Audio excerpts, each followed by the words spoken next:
This is the Business of Leadership Series Minute with your host, the best-selling author of Don't Buy a Duck and founder of MarketingStrategyHero.com, Erik Champagne. We've got an awesome guest today, Erik Seversen. He's a writer, a speaker, adventurer, educator, and the author of this new and upcoming book called Ordinary to Extraordinary.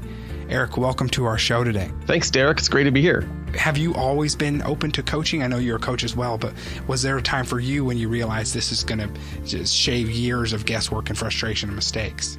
No, it's actually relatively new. I've had coaches for sports and martial arts and things for a long time, but as far as business goes, it's probably about 3 years ago is when I really started making a transition.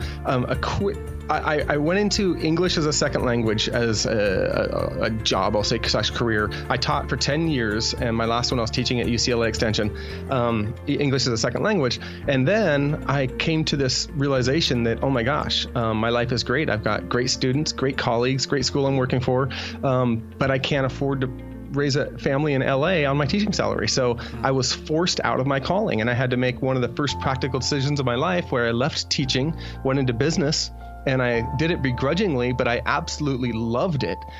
So I did business for 10 years, and then I realized I want to bring this full circle, and I want to use all of these entrepreneurial success formulas and business strategies in education. So then I started thinking about creating the company Language Link, and that's exactly what I do. Is I use everything from Brendon Burchard to Tony Robbins to all these other, high-level coaches, and then think people like David Brownlee, who's just down in San Diego, and he's up and coming. Adam Flores is another up and coming coach.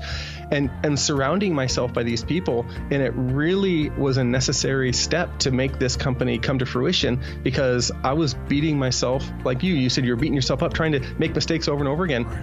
Derek, I guarantee you figured a lot of things out, but it might have taken way longer than it might needed.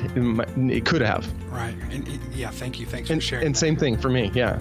Well, and you also shared that you had coaches for other things. So those that haven't had a coach, but yet you'll have a coach for a mentor for martial arts and for whatever sports you're playing. It just makes sense that you're going to have that for another specialty in your professional life and even in your personal life. I've got a health coach. We meet virtually on FaceTime 3 times a week and work out because I needed that accountability, and so it was a good fit for me.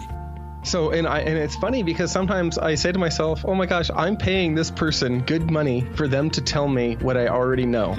However, I know deep inside I would not have done what they said and sometimes they tell me things I wouldn't have ever thought to, but sometimes they'll say common sense things, and it's still valuable to me because they're, like you said, they're keeping me accountable, they're keeping me focused and things like that, and that's good. And then again, there are the other times where I'm just mind blown, and they open up something that I don't think I would have ever thought of without 15 years of study.